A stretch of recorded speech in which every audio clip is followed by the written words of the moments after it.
আসসালামু আলাইকুম প্রিয় দর্শক।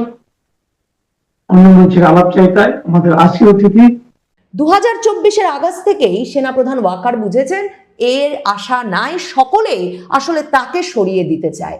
কাজেই সেনাপ্রধান ওয়াকারুজ্জামানের একমাত্র লক্ষ্য হয়ে উঠেছে যে কোনোভাবে প্রাণ বাঁচিয়ে, পদ বাঁচিয়ে, সম্মান বাঁচিয়ে 2027-এর জুন পর্যন্ত সেনাপ্রধান পদে টিকে থাকা। বাংলাদেশে নির্বাচনের আর মাত্র কদিন বাকি থাকতে ডক্টর মোহাম্মদ ইউনূস, অন্তর্বর্তীকালীন সরকারের প্রধান উপদেষ্টা আর সেনাপ্রধান ওয়াকারুজ্জামানের মধ্যকার দ্বন্দ্ব আবারও চরমে উঠেছে। মানে একেবারে মুখোমুখি অবস্থানে পৌঁছেছেন দুজনে সেই একই সমস্যা নিয়ে, সেনাবাহিনীর ভেতরে নিয়ন্ত্রণ প্রতিষ্ঠা। সেনাপ্রধান ওয়াকারুজ্জামান একেবারে মুখ্য ভূমিকা পালন করেছিলেন ডক্টর মোহাম্মদ ইউনূসকে ক্ষমতায় নিয়ে আসতে। 2024-এর আগস্টের আন্দোলনকে সফল করে শেখ হাসিনাকে ক্ষমতাচ্যুত করে এই নতুন সরকার প্রতিষ্ঠায়। কিন্তু এই নতুন সরকার প্রতিষ্ঠিত হবার পর থেকে কখনো সেনাপ্রধান ওয়াকারুজ্জামান গুছিয়ে বসতে পারেন নাই। মানে 2024-এর আগস্টে তিনিই সরকারটা গঠন করে দিয়েছেন, ইউনূস সরকারটা, কিন্তু এই সরকার কখনো তাকে একটু নিশ্চিন্তে সেনাপ্রধান পদে বসে সেনাবাহিনী পরিচালনা করার সুযোগ দেয় নাই এই কয়েক মাসে, মানে এই 17-18 মাসে। সেনাপ্রধান ওয়াকারুজ্জামানকে নিয়ন্ত্রণচ্যুত করে তাকে নিয়ন্ত্রণ থেকে সরিয়ে আরেকবার সেনাবাহিনীর ভেতরে একটা নতুন নিয়ন্ত্রণ কেন্দ্র গড়তে মরিয়া হয়ে উঠেছেন নির্বাচনের মাত্র কদিন বাকি থাকতে ডক্টর ইউনূস আর তার জাতীয় নিরাপত্তা উপদেষ্টা খলিলুর রহমান।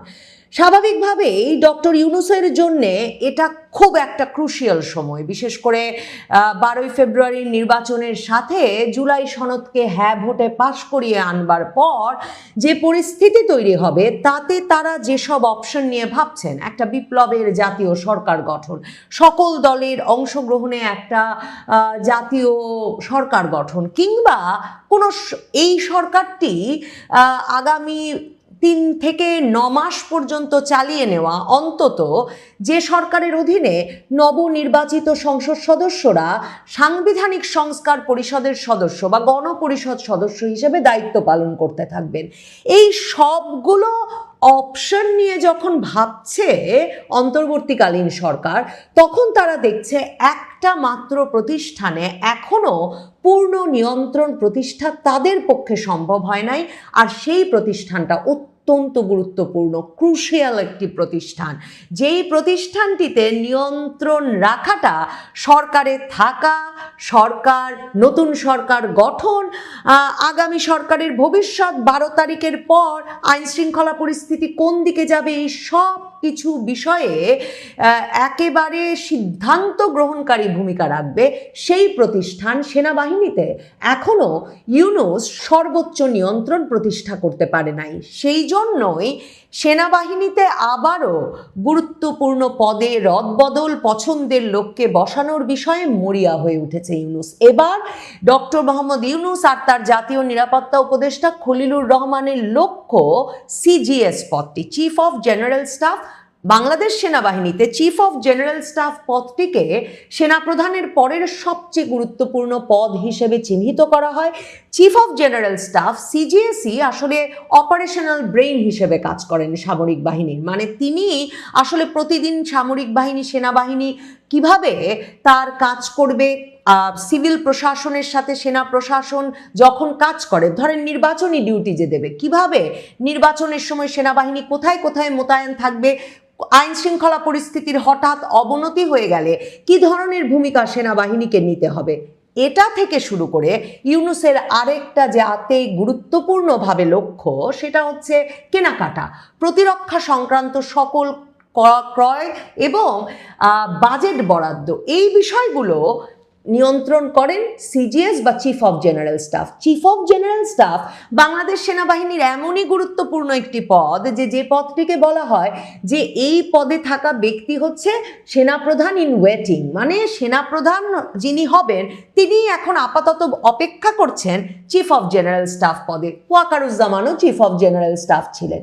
ডক্টর মোহাম্মদ ইউনূস আর খলিলুর রহমান গত কয়েক সপ্তাহ ধরে চেষ্টা করছেন সেই সিজিএস পদে, যিনি সেনাপ্রধান কোনোভাবে অপসারিত হলে বা কোনো কারণে অনুপস্থিত হলে সাথে সাথে ডিফ্যাক্টো কমান্ডার হিসেবে কাজ করবেন, সাথে সাথে সেনাপ্রধানের দায়িত্ব গ্রহণ করতে পারবেন। সেই সিজিএস পদে ডক্টর মোহাম্মদ ইউনূস আর খলিলুর রহমানের ইচ্ছা গত কয়েক সপ্তাহ ধরে লেফটেন্যান্ট জেনারেল কামরুল হাসানকে নিয়োগ প্রদানের। যেই লেফটেন্যান্ট জেনারেল কামরুল হাসানকে 2025-এর ফেব্রুয়ারিতে ওয়াকার না হাসনাত রাজপথে ওই স্লোগান ওঠানোর পর থেকেই ডক্টর মোহাম্মদ ইউনূসের ইচ্ছা এই লেফটেন্যান্ট জেনারেল কামরুল হাসানকে প্রয়োজনে সেনাপ্রধান ওয়াকারুজ্জামানকে সরিয়ে দিয়ে সেনাপ্রধান পদে বসানো। এই কাজটি এতদিনেও সমাধা করতে না পেরে এখন তারা চাইছেন সিজিএস পদে, কারণ সিজিএস পদে যিনি এতদিন দায়িত্বরত ছিলেন লেফটেন্যান্ট জেনারেল মিজানুর রহমান শামীম, তিনি জানুয়ারি মাসের মাঝামাঝি অবসরে প্রস্তুতির যে ছুটি মানে এলপিআরে গেছেন। কাজেই পদটাও খালি হয়েছে। এখন লেফটেন্যান্ট জেনারেল কামরুল হাসান, যিনি প্রধান উপদেষ্টার দফতরে সশস্ত্র বাহিনী বিভাগের প্রিন্সিপাল স্টাফ অফিসার হিসেবে কাজ করেন, তাকে ডক্টর মোহাম্মদ ইউনূস আর খলিলুর রহমান চান সিজিএস পদে নিয়োগ দিয়ে এমন জায়গায় বসিয়ে রাখতে যে জুলাই সনদ পরবর্তী যে কোনো পরিবর্তন, 12ই ফেব্রুয়ারির নির্বাচনের পর যে কোনো সিদ্ধান্ত, যে সিদ্ধান্ত ইউনূস নিজে নিতে চান, সে সিদ্ধান্ত সেনাবাহিনীর ভেতরে এবং সেনাবাহিনীর সহায়তায় কার্যকর করতে যেন সিজিএস পদে তাদের বিশ্বস্ত লেফটেন্যান্ট জেনারেল কামরুল হাসান দায়িত্ব পালন করেন। ওয়াকার সেই 2024-এর আগস্ট থেকেই বুঝতে শুরু করেছেন যে তিনি যখন ভেবেছেন তিনিও বিপ্লবের একজন বড় বীর, তিনিও শেখ হাসিনা সরকারের আদেশ আর মানবেন না এই ঘোষণা দিয়ে মার্চ টু ঢাকা সফল করে এবং তারপর জামায়াতে ইসলামী সহ রাজনৈতিক দলগুলোকে ডেকে অন্তর্বর্তীকালীন সরকার গঠন করে দেওয়ার মাধ্যমে এই সরকার, এই রাজনৈতিক দলগুলোর দ্বারা একজন বীর সেনাপ্রধান হিসেবে চিহ্নিত হবেন, যিনি কিনা নিরাপদে 2027-এর জুন মানে তার অবসরে পর্যন্ত সময়টা কাটাতে পারবেন। 2024-এর আগস্ট থেকেই সেনাপ্রধান ওয়াকার বুঝেছেন এর আশা নাই, সকলেই আসলে তাকে সরিয়ে দিতে চায়। কাজেই সেনাপ্রধান ওয়াকারুজ্জামানের একমাত্র লক্ষ্য হয়ে উঠেছে যে কোনোভাবে প্রাণ বাঁচিয়ে, পদ বাঁচিয়ে, সম্মান বাঁচিয়ে 2027-এর জুন পর্যন্ত সেনাপ্রধান পদে টিকে থাকা। সে কারণে তিনি কিছুতেই ইউনূস যে এখন সিজিএস পদে, চিফ অফ জেনারেল স্টাফের মতো গুরুত্বপূর্ণ পদে তার পছন্দের লোক বসাতে আবারও উদ্গ্রীব হয়ে উঠেছেন, তাতে সাড়া দিচ্ছেন না। সিজিএস পদটি নির্বাচনের দায়িত্ব পালনের জন্য অত্যন্ত গুরুত্বপূর্ণ, কারণ আমি বলছিলাম যে প্রতিদিন সেনাবাহিনী কি ভূমিকা রাখবে, কি কাজ করবে, কোথায় কোন পদক্ষেপ নেবে, এই প্রত্যেকটি তড়িৎ সিদ্ধান্ত গ্রহণ করেন সিজিএস নিজে। এখন সেনাপ্রধান ওয়াকারুজ্জামান যেহেতু লেফটেন্যান্ট জেনারেল কামরুল হাসানের জন্য রাজি হচ্ছেন না তাকে সিজিএস পদে নিতে, ওইদিকে বিএনপির তরফে চাপ সৃষ্টি করা শুরু হয়েছে সেনাপ্রধান ওয়াকারুজ্জামানের ওপর আরেকজন ব্যক্তিকে সিজিএস করা নিয়ে। তিনি হচ্ছেন major general Mir Mushfiqur Rahman. Major general Mir Mushfiqur Rahman কিন্তু মেজর জেনারেল পদে থেকে সিজিএস পদে যেতে পারবেন না, সেজন্য তাকে এক দফা প্রমোশন দিয়ে, পদোন্নতি দিয়ে লেফটেন্যান্ট জেনারেলও করতে হবে। এবং এই দাবি নিয়ে তিনি তারেক রহমানের সঙ্গে পর্যন্ত সাক্ষাৎ করে এসেছেন এবং তারপর থেকে বিএনপিও, যেহেতু এই 12ই ফেব্রুয়ারির পরে কি হবে বলা যাচ্ছে না, তারাও চাচ্ছে একটা নিয়ন্ত্রণ প্রতিষ্ঠা করতে, একটা বিশ্বস্ত সূত্র প্রতিষ্ঠা করতে সেনাবাহিনীর মতো ক্রুশিয়াল প্রতিষ্ঠানে, এবং তাদের পছন্দ হচ্ছে মীর মুশফিকুর রহমান। সেনাপ্রধান এ নিয়েও বিশেষ উৎসাহ দেখাতে পারছেন না, একে তার জন্য মেজর জেনারেল থেকে লেফটেন্যান্ট জেনারেল পদে নিতে হবে। অন্যদিকে তার উপর আবার জামায়াতে ইসলামীর তখন চাপ সৃষ্টি হয় যে জামায়াতে ইসলামীর পছন্দ, ডক্টর ইউনূসের পছন্দ, খলিলুর রহমানের পছন্দ, ব্রিগেডিয়ার আজমি, গোলাম আজম পুত্র ব্রিগেডিয়ার আজমি যেই সেনাবাহিনীর জামায়াত ঘনিষ্ঠ যে অংশটিকে একরকমের নেতৃত্ব দেন বা তাকে যারা এক রকমের মানে তাকে যারা অনুসরণ করেন, তার অনুসারীদের যে গোষ্ঠীটি, জামায়াত ঘনিষ্ঠ গোষ্ঠীটি সেনাবাহিনীর ভেতরে, তারাও যেই ব্যক্তিকে পছন্দ করেন, লেফটেন্যান্ট জেনারেল কামরুল হাসান, তাকে সিজিএস না বানিয়ে এখন বিএনপি ঘনিষ্ঠ মীর মুশফিকুর রহমানকে যদি ওয়াকারুজ্জামান আবার সেনাপ্রধান, যদি এখন সেনাপ্রধানের পরবর্তী পদ সিজিএস পদের মতো গুরুত্বপূর্ণ পদটি দিয়ে দেন, সেটা আবার আরেক রকম সমস্যা তৈরি করতে পারে সেনাবাহিনীর ভেতর। আর ওয়াকারুজ্জামান ঠিক এখন এই বিএনপি ঘনিষ্ঠ অংশটিকে বেড়ে উঠতে দিয়ে তার কোনো সুবিধা দেখতে পাচ্ছেন না। মানে তিনি জামায়াত ঘনিষ্ঠ অংশটিকে একটা দীর্ঘ সময় তার সমর্থন, ভক্তি, শ্রদ্ধা এবং তাদের জন্য স্পেস করে দিয়েও যখন দেখেছেন যে না, তিনি সেনাবাহিনীর ভেতরকার কর্মরত জেনারেলদেরকেও এমনকি সাধারণ কোর্টে গিয়ে, সিভিলিয়ান কোর্টে গিয়ে বিচারের মুখোমুখি হওয়া থেকে ঠেকাতে পেরেছেন, না তিনি সেনাবাহিনীর ভেতরের কোনো বিতর্ক, কোনো অভিযোগকে সেনাবাহিনীর ভেতরেই চাপা দিতে পেরেছেন। কাজেই এখন নতুন করে বিএনপিকে মাঝখানে হঠাৎ করে ক্ষমতাবান হয়ে উঠতে দিলে সেনাবাহিনীর ভেতরে তার কি প্রতিক্রিয়া পড়বে, সেটাও সেনাপ্রধান ওয়াকারুজ্জামান নিশ্চিত হতে পারছেন না। কাজেই সেনাপ্রধান ওয়াকারুজ্জামান তার পরিস্থিতিটা সামাল দিতে, তার জায়গাটা নিরাপদ রাখতে, বিশেষ করে জুলাই সনদ যখন পাশ হয়ে তার পথটার কি হবে, সেনাপ্রধান বলে আর কিছু থাকবে কিনা, নাকি একটা বিপ্লবের পরের মিলিশিয়া বাহিনীর মতো যেখানে আসিফ মাহমুদ, সজীব ভুইয়াদের প্রশিক্ষিত অস্ত্রধারীরা এসে যোগ দেবেন, যেখানে এনসিপি যে বলছে যে সারা বাংলাদেশের তরুণ তরুণীদেরকে তারা অস্ত্র প্রশিক্ষণ দেবেন, তারা এসে যুক্ত হবেন। এমন একটা সেনাবাহিনী গঠিত হলে সেনাপ্রধান ওয়াকারুজ্জামানকে আর রাখা হবে কিনা, সেনাপ্রধান ওয়াকারুজ্জামানকে হাসনাত আবদুল্লাহরা বহু মাস ধরে যে দাবি করে আসছেন, সত্যি কি ক্যান্টনমেন্ট থেকে বের করে রাস্তায় এনে রাজপথে বিচার করা হবে কিনা, এগুলো যখন জানেন না, তখন সেনাপ্রধান ওয়াকারুজ্জামান নির্বাচনে যখন 1 লক্ষ সেনা সদস্য বাংলাদেশে ডিউটি করবেন, তখন সিজিএস এর মতো, চিফ অফ জেনারেল স্টাফের মতো অত্যন্ত খুব গুরুত্বপূর্ণ পদটি খালি রাখছেন। এখনো তিনি এ বিষয়ে ইউনূসের পরামর্শে, খলিলুর রহমানের পরামর্শে কোনো সাড়া দিচ্ছেন না, শুধুমাত্র এ কারণে যে তিনি জানেন সিজিএস পদে যে যার পছন্দে যে নিয়োগ দিতে উদ্গ্রীব হয়ে উঠেছে, তার প্রধান কারণ এটাই যে সেনাপ্রধান অনুপস্থিত হয়ে গেলে, সেনাপ্রধানকে সরিয়ে দিলে কিংবা সেনাপ্রধান সরে যেতে বাধ্য হলে এই CGS chief of general staff হিসেবে যিনি নিয়োগ পাবেন, তিনিই হবেন পরবর্তী সেনাপ্রধান। সুপ্রিয় দর্শক শ্রোতা মণ্ডলী, আপনারা এই মুহূর্তে আমাকে যে যেখান থেকে দেখছেন এবং পরবর্তী যে যেখান থেকে দেখবেন, আপনাদের সকলকে জানাই আমি আমার প্রাণ ঢালা অভিনন্দন এবং শুভেচ্ছা এবং কৃতজ্ঞতা প্রকাশ করি আপনাদের ভালোবাসায়। কারণ আপনারা যে পরিমাণ ভালোবাসা আমাকে দিচ্ছেন, তা হয়তো আমি কখনো এই ঋণ আপনাদের শোধ করতে পারবো না। এরপরও আপনাদের কাছে আমার চাওয়া যে আমার ভয়েস, আমার কথাগুলো যাতে বাংলাদেশের প্রত্যন্ত অঞ্চলে পৌঁছে, সেই ব্যবস্থাটা আপনারা করতে হবে। আর এটা করার জন্য আপনাদেরকে চ্যানেলটি সাবস্ক্রাইব নিজেরা করতে হবে, বন্ধু বান্ধব, ভাই বোন সকলকে বলতে হবে। আর এই কষ্টটুকু আমার জন্য হয়তো আপনারা করবেন, এটা আমার দৃঢ় বিশ্বাস। তো এতক্ষণে আপনারা ব্যানার এবং হেডলাইন দেখে হয়তো বুঝতে পারছেন যে আমি কি বলছি বা কোনো দিকে গুলাইয়ে ফেলছি কিনা। যে অমিত শাহর হুমকি, শেখ হাসিনা আসছেন লাইভে, দুইটা কিন্তু দুই জিনিস। হঠাৎ করে গতকালকে সম্ভবত অমিত শাহ, ভারতের অমিত শাহ, উনি বিশাল একটা হুমকি দিয়ে বসছেন বাংলাদেশকে, না তো চলেন আমরা একটু সাইজ করি না ইন্ডিয়াকে। কি বলেন ভাইয়ারা, ইন্ডিয়াকে একটু সাইজ করা দরকার না? কারণ আমরা তো বঙ্গু, আমরা যদি সাইজ না করি কীভাবে হবে। তো আমি আমাদের নেত্রীর ভিডিও কনফারেন্স, সেটার ব্যাপারে বলছি। তার আগে একটু অমিত শাহের বিষয়টা বলি। দেখেন, উনি যে হুমকিটা দিয়েছেন বহুদিন পরে উনি বলছেন, আমার হিসাবে অরিজিনাল কথাটাই বলছেন যে এখানকার জায়গা কি তোমার বাপ দাদার, তোমার বাপের জায়গা যে তুমি তুলে লইয়া যাইবা? ঠিক আছে না? বাংলাদেশ স্বাধীন করছিল বঙ্গবন্ধু শেখ মুজিবুর রহমান, আর আমাদের জননেত্রী শেখ হাসিনা এই দেশ 21 বছর শাসন করেছে। ওনার আমলে অনেক উন্নয়ন হয়েছে। এরপরও বলা হয় যে দেশ কি তোমার বাপ দাদার, এ বঙ্গুরা বলে। তো ঠিক সেম কথাটা আজকে অমিত শাহ বললেন।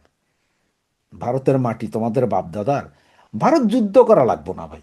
ভারতের মানুষ যদি শুধু বলে যে আমরা মার্চ করে আসছে বাংলাদেশের দিকে, 140 কোটি মানুষ এক মার্চে আমরা সব পায়ের তলায় মিশা যাব, হেদেরই জায়গা নিয়ে নিব, কোপায়া দিব, কাইটে দিব, কত বড় বড় কথা এইসব ফকিন্নির বুদ্ধের।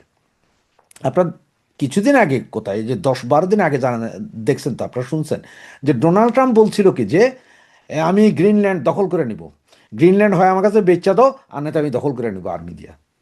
এরপরে কি শুরু হয়েছে দেখছেন তো, পুরা ইউরোপীয় ইউনিয়ন, তাই আগেই একজোট ছিল, ওরা প্রত্যেকে 2-4-5 জন করে একটা মহড়ার মতো করলো, মানে এটা আমেরিকার দেখানো যে তুমি আসলে আমরাও ছাড়বো না। আর যেই ন্যাটো ছিল, ন্যাটো কিন্তু তৈরি করছে এই ইউরোপ এবং আমেরিকা মিলে, সে ন্যাটোর মধ্যে অলরেডি ভাঙন শুরু হয়ে গেল। কারণ ন্যাটোর প্রতিষ্ঠাতা, যাদের রক্ত ঘামে ন্যাটো, সেই হল্যান্ডের স্বায়ত্তশাসিত অঞ্চলে গ্রিনল্যান্ড উনি কি দখল করবেন এটা নিয়ে। ওখান থেকে এখন উনি কিন্তু পিছিয়ে হটছেন, তো পাগলা মানুষ ভাই পিছিয়ে হটে কিনা জানি না। এই যখন পরিস্থিতি যে একটা দেশের ভূখণ্ড, আজকে রাশিয়া ইউক্রেন এতদিন ধরে যুদ্ধ চলছে যে ইউক্রেনের ভূমি নিচ্ছে রাশিয়া, সেটা নিয়ে, হ্যাঁ, আর আপনারা এসছেন যে আমরা দখল করে নিব, আমরা খায়া ফেলাবো, হ্যাঁ, আপনারা মারলে বাঁচবেন না।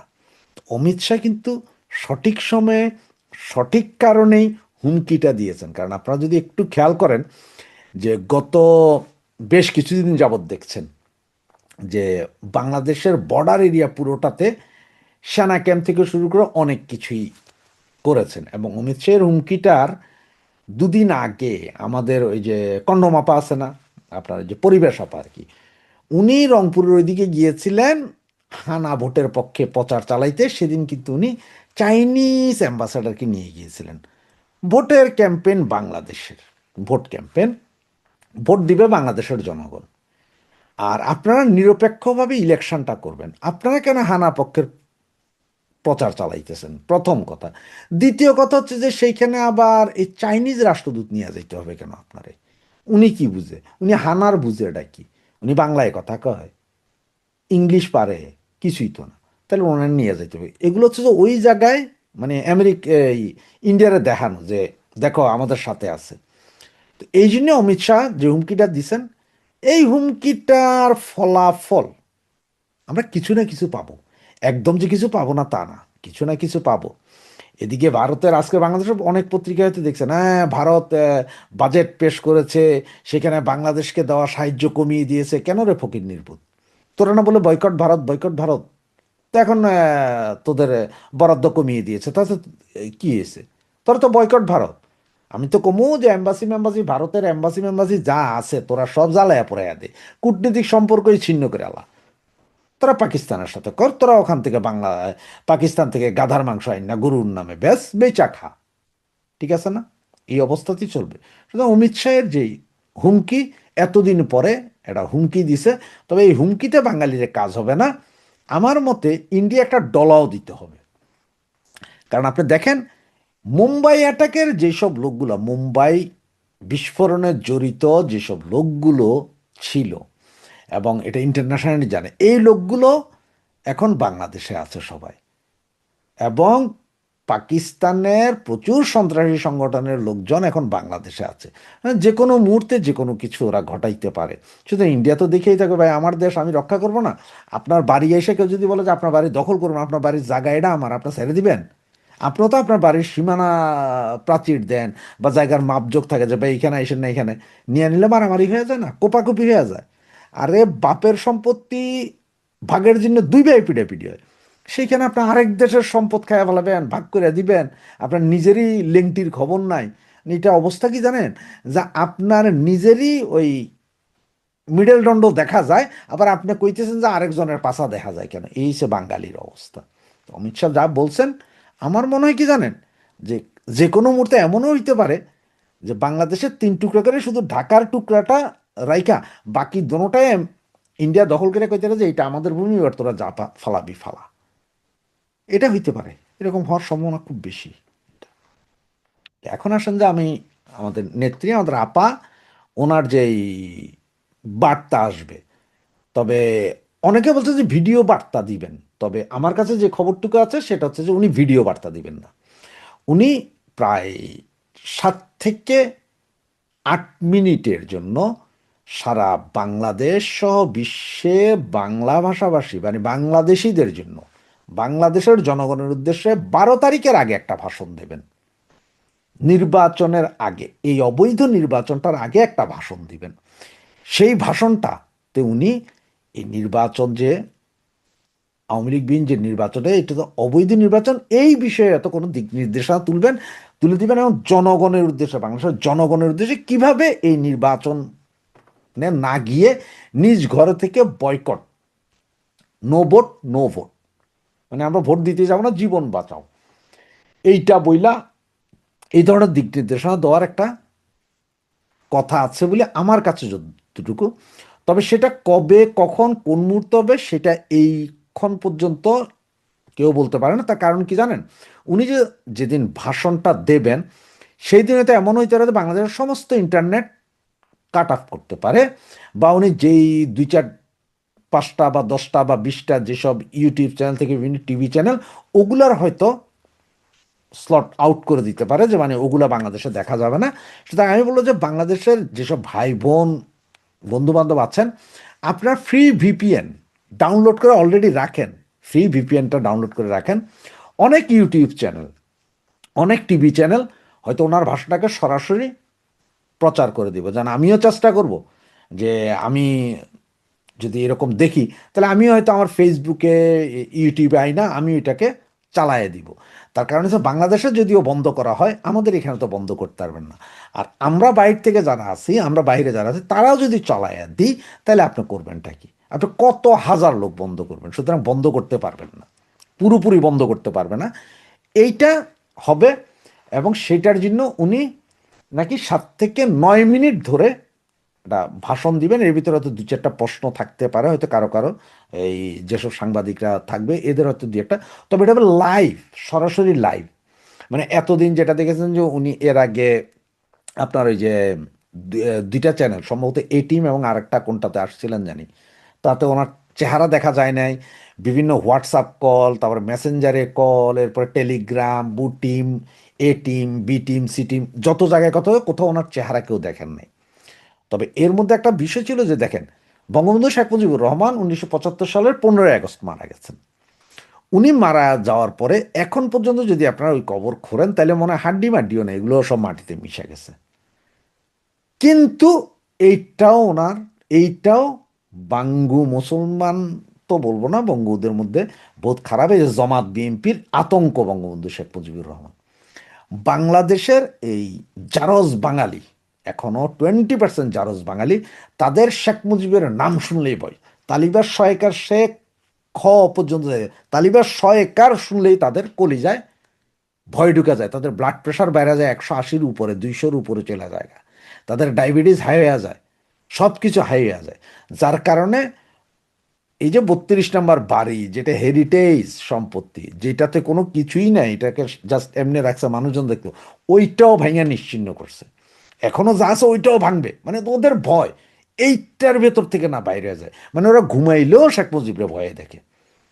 সুতরাং 18 মাস এই সব হারামজাদার ভিতরে একটা ভয় যে শেখ হাসিনা, শেখ হাসিনাটা ভয়। এই জন্য আমাদের নেত্রী ধরেন আসে নাই, ফেস দেখায় নাই, কারণ এই সময় মতন দেখাবে, কারণ ফেস প্রতিদিন ফেস দেখানোর চেয়ে একবারই দেখাবে, সেই দিনে আপনাদের কেয়ামত হবে। ইন্ট্রিম ইন্ট্রিম ভাইদের কথা বলছি। তো এই জন্যই বলছি আপনাদেরকে যে যেটা শিওর খবর যে আস্তে আস্তে আসছেন উনি, এখন হয়তো ফেস হবেন। ফেস মানে কি, সরাসরি ভিডিও লাইভে আসছেন। এবং এইটা সম্ভবত বাংলাদেশের কোনো টিভি চ্যানেল তো না, পৃথিবীর বিভিন্ন দেশের টিভি চ্যানেল ওনার সেদিনে সে ভাষণটা প্রচার করবে বলে আমার কাছে যতটুকু নিউজ আছে, এবং আমরা তো সকলেই করব, আপনারাও করবেন সবাই। এবং এইটা হবে একটা ভূমিকম্প, এবং এটার পরেই যে কোনো মুহূর্তে উনি আবার বাংলাদেশও চলে আসতে পারেন। হইতে পারে না এমন যে সরোয়ার্দী উদ্যানে 48 ঘন্টা লাগবে, 24 ঘন্টার একটা টাইম দিবে, যাক আমি কালকে আসছি সরোয়ার্দী উদ্যানে, উনি চলে আসলেন, আর ততক্ষণে আমরা তো 4 ঘন্টা টাইম পাইলেই সরোয়ার্দী উদ্যান ঘেরাও করতে পারবো বাংলাদেশে আমরা যারা আছি।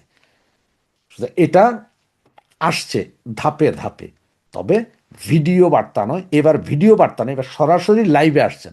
যারা বলছেন যে ভিডিও বার্তা, আমার কাছে যে খবরটুকু আছে সেটা হচ্ছে ভিডিও বার্তা নয়, উনি সরাসরি লাইভে আসবেন এবং সেটা হচ্ছে যে 7 থেকে 9 মিনিট, 7 থেকে 9 মিনিটের একটা লাইভে উনি একটা ভাষণ দিবেন জাতির উদ্দেশ্যে, যে এই জাতি উদ্দেশ্যে ভাষণ দিবেন, দেশ রক্ষা করার জন্য সর্বশক্তি নিয়ে নেমে পড়ার ভাষণ দিবেন।